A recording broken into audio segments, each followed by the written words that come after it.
Hello! It's been a while. Let's talk about it. Welcome back, you guys, to my channel. I know it's been a while. Today is just going to be kind of like a catch-up talking vlog. So please grab some snacks, some water, some coffee, some tea, some cozy drinks, and let's chat. So it's been a while since you've seen me, and as you can see, I'm still extremely swollen, and it's actually very difficult for me to talk, so I'm going to try to do the best that I can. I can't quite open my mouth all the way, so just bear with me here. I actually had a video that I had recorded, but when I sat down to edit it, I realized that there was no audio the whole time. So that's awesome. So let's just go back a couple months. So let's start back at the beginning. So around May, around my birthday, I was taking another trip to Universal, and literally the day before, I was eating a bagel when I chipped my tooth. So I decided, yeah, okay, I guess it's time for me to go to the dentist. I haven't been to the dentist since I was like 7 years old. Like, I was a child. It was just, I never really felt like I needed to. It just wasn't something that was a list on my priorities at the moment. I brush my teeth all the time. I floss my teeth. I scrape my tongue. Like, I had no reason to go to the dentist, so therefore I never made it a priority to go. It just wasn't a habit that I was accustomed to. So after I chipped my tooth, I decided to look into it. I mean, I have dental insurance, why not use it, right? So I went to the dentist, and she basically explained to me that the reason that my tooth was chipped was because of how, like, my teeth are not aligned. I have an overbite, my teeth are all wonky, they're not straight at all. She said I can feel the chip in your tooth, but it's just going to keep happening until we like actually fix your teeth. So we talked and we came up with a dental plan. So over the next month or two, I got 4 different fillings, 2 on each side, because I did have some small cavities. And then they recommended me go to this oral surgeon to get my wisdom teeth removed. Upon arriving, so I went to the oral surgeon, and we took many x-rays, and upon arriving there, they realized that not only did I need to get my wisdom teeth taken out, all 4 of them were incredibly impacted. So my bottom 2 teeth were completely sideways, pushing against my other teeth, and then my top 2, one was kind of crooked, the other one was straight, but they were so up into my sinuses that they were problems. Normally people get their wisdom teeth taken out once they start coming in 17, 18.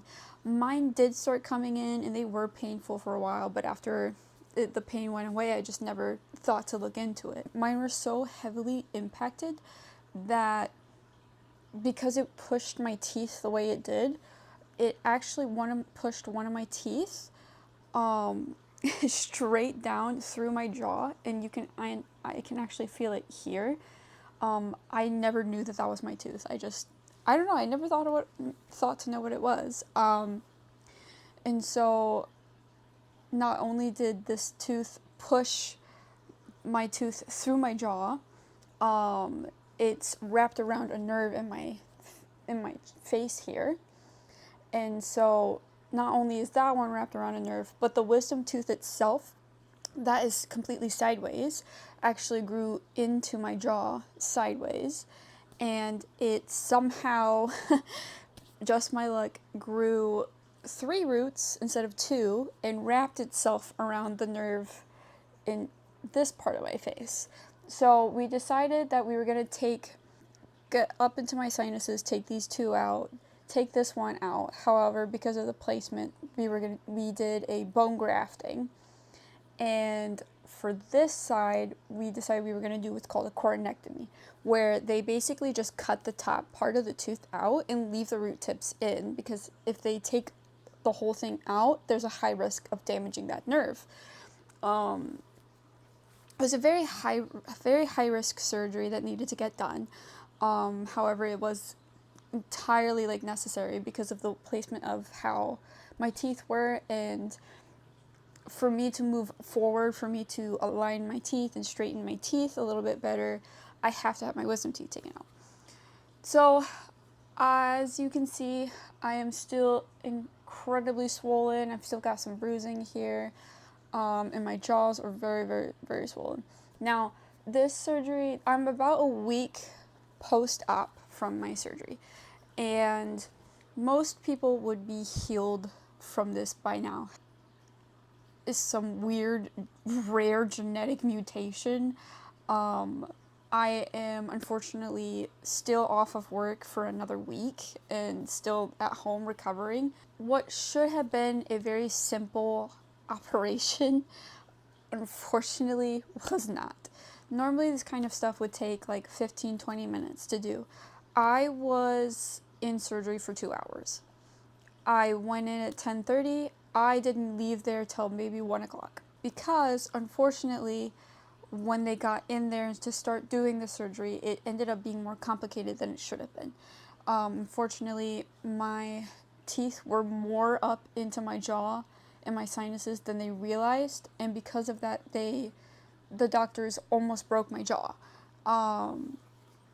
Which is another part of the reason why I cannot fully open my mouth all the way. Unfortunately, it is going to be a while before I fully recover. I can't smile, I can't open my mouth all the way. It's difficult to kind of talk. And not only am I so like swollen and sore, my microphone died. Had to switch out real quick.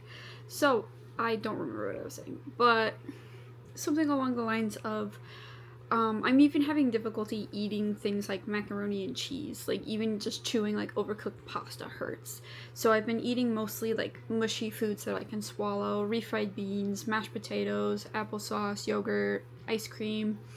I am so hungry. Like, I want chicken and real food so bad, but it's gonna be a good while before I can eat anything like that, because there is a good chance that I could break my jaw, like completely shatter it, if I don't follow any of my dietary restrictions. Most of the pain has gone down, actually, and I've been taking all sorts of medications and steroids prescribed to me. So honestly, the worst part is the sleeping. I can't sleep normally. Like, I go to bed around 10:30, 11 o'clock, and then I wake up 3 hours later, and then I'm up watching TV maybe 40 minutes, go back to sleep for another hour or two, wake back up, rinse and repeat all morning. And then around 8 o'clock, I just wide awake. So I have been taking like little naps throughout the whole day, but unfortunately I have been inside my house, just mostly bedridden, unfortunately, which sounds like it would be it, as somebody who like is a homebody, who is like an old soul, an old lady, internally, like, you would think that I would enjoy this, but for some reason I don't. It's like, when it's my choice, that's when I enjoy it. When it's not my choice, that's when I don't enjoy it. So unfortunately, I am still recovering. And also, there is some minor nerve damage. The doctor had told me that it's not permanent. It will come back eventually, but about this area here, so like the half of my lower lip and chin, is numb. I can't feel it still. Like, if I like scratch my nail along it, or if I'm putting on lip gloss, I can't feel it. Which is also making it very difficult to talk, unfortunately. But like I said, she assured us that like it's not permanent. It will like heal over time. It's just gonna be a while before it comes back. So that is as far as that goes at the moment. With all the medications that I've been taking, and the lack of having like real food, and just eating like kind of mushy food, protein shakes, that kind of stuff. I do feel like I feel very weak. I feel very faint. For me to like go outside and like take the dog outside to go like use the bathroom and stuff like that does take a lot of energy out of me. And while I am getting better every single day, like, it is something that is kind of difficult for me right now. So that's what's going on with my surgery. I do have a checkup appointment in 2 weeks where I'll go back with the doctor and we'll kind of go over everything in a little bit better detail, because I was still under the amnesia when she was trying to explain things to me. She did explain everything to Brandon and told him everything. So Brandon was with me the whole time, and he's been such a sweetheart. Seriously, he's been doing nothing but helping take care of me this whole time, and I'm very thankful and appreciative of it. Like he would, when I would wake up in the middle of the night, he would get me some fresh ice packs. He would get up and, like, if I was hungry, he'd get me some applesauce or give me some Gatorade. Speaking of which, I have never pounded so much Gatorade in my life. I have been drinking nothing but, like, liquid IV, Gatorade, water. I only just recently went back into drinking, like, teas to reintroduce my body to caffeine and such, just because I genuinely enjoy the taste of those things. But yeah, overall, I am slowly recovering, but I am recovering. And then, unfortunately, before all of this had happened, I did get into a pretty bad car accident. Literally 3 days before my surgery, I got into a very bad accident. I'm gonna post some pictures here maybe. Unfortunately, I was on my way home, and a gentleman that wasn't paying attention ran his truck straight into my car, and my car is totaled. It was actually pretty scary because it was at like 9:30 at night, and so there was like almost nobody on the road. It was literally just like me, him, and like maybe a couple people driving by. Yeah, and he was going pretty fast, so basically I was turning, and he just wasn't paying attention and just ran straight through his sign, and just like ran straight into my car, pushed my car over the curb in the median, and dented in the whole like left side of my car, and it did like because I was in the driver's seat and it happened on my passenger seat, I wasn't like too badly injured, but I was like slammed into the side of my car door, and for like a couple of days, like my whole shoulder area and everything was so inflamed and bruised and swollen. It hurt so bad. Luckily, like, nothing was broken, nothing was sprained or anything like that. It was just very sore afterwards.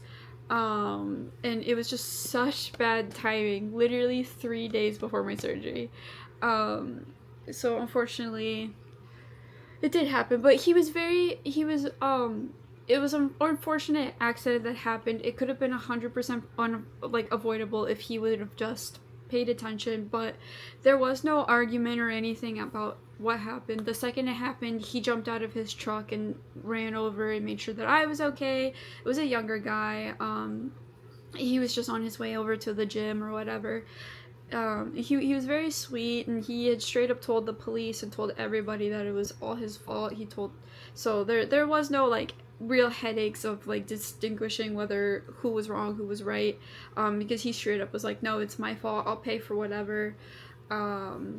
So that is kind of the silver lining there, I guess. It could have been worse. It could have been somebody who wanted to sit there and argue about the whole thing, but it wasn't.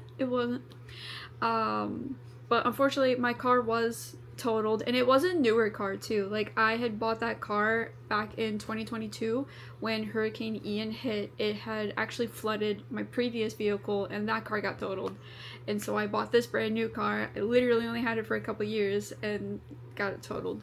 But yesterday we went to the dealership because it was kind of the only day that we could really do it, because Brandon is like back at work full time and I can't go there by myself. So we went to the dealership to get me a new car because I got my insurance money back. Basically got the same exact car, just a newer model. So I do have a car again. Not that I really needed a car because I've been bedridden, but I do feel better knowing that I have like a vehicle, so like if I need to go somewhere, I had that option. My insurance did provide a rental car, and it was nice, but I only used it like 3 times.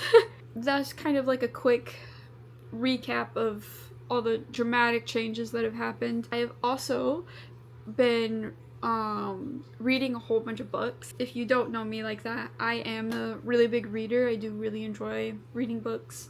And so right now I am actually reading the Sarah J. Maas Throne of Glass series. This is Heir of Fire. This is the, I don't know, I guess the 4th novella, if you want to call it that. This is technically like the 3rd book in this series, but there's like a prequel book before this, so you could also call it book number 4. I call it book number 4. So there are 4 more books to read after I finish this one. I did just start this one not too long ago, so I'm not that far into it. ACOTAR, or A Court of Thorns and Roses, is one of my favorite series, and it's actually the book series that got me out of my reading slump. I used to be a really big reader growing up, and then just somewhere in the middle there, I just stopped reading, and I picked up A Court of Thorns and Roses based off of recommendations, and it helped me fall back in love with reading. And this author is actually coming out with the 6th and 7th book really soon. The 6th ACOTAR book is actually coming out in October. However, in order to read that, to fully understand it, you have to read her other 2 series. So that is why I'm reading the Throne of Glass series, and then the series after this is Crescent City. I am enjoying the series so far. I have heard like the first 2 books, Throne of Glass and what is it? Throne of Glass and Crown of Midnight, you kind of have to power through. It's because it's kind of setting up the story, and then they say like every book after that is like really good. I'm a very simple reader. Like I enjoy, like I am happy just to read a story. I thought like I really enjoyed The Assassin's Blade, and I really enjoyed the style of how she wrote that. And then these other books, like I don't think they were difficult to read through, but I do think that there was a lot of like gray areas in the book that were just like filler parts. But I get it. It was just setting up the story. So I'm excited to continue this series and finish this, and then start Crescent City, hopefully all before October. So looking forward to that. Also, I got this candle from Bath and Body Works. It's called A Day at the Cafe. It smells so good. It's literally like you just walked into a fresh Starbucks. It literally smells like a coffee shop. It smells amazing. And as you can see, I've already kind of decorated for fall a little bit. As far as I'm concerned, the second that last firework pops on July 4th, it is fall time. I got this from American Eagle. It's got these little black kitties and pumpkins, and it's so cute. And I also have a lot of previous footage from Universal, the most previous Universal trip I took. So honestly, like if you guys want me to still edit that footage and like still kind of make video or 2 out of that, just let me know. The only reason I haven't is because I wasn't sure if because I think I filmed a lot of that back in May, so it's not currently relevant. I'm not sure, but if you guys still want me to edit it and publish it, just let me know. But yeah, that's my quick little recap of what's been kind of happening lately. I'm hoping as I recover that I can get back into the flow of making content again, because I do miss making videos and chatting with everybody and just kind of sharing everything that's going on. Anyways, that's my quick little recap of everything that's kind of been going on so far. My life's been pretty eventful as of late. Make sure you stay tuned to see more, and I'll update you guys more as I recover and get more rest. If you're not already, follow my Instagram at magically.miizzy. Make sure you like, comment, subscribe. I love chatting with people, so feel free to hit me up, comment. If you have any more book recommendations on what I should read, if you've read Throne of Glass or Court of Thorns and Roses and you're also excited, let me know. I'd love to chat up with other people. Yeah, thank you guys so much. And I'll see you next time.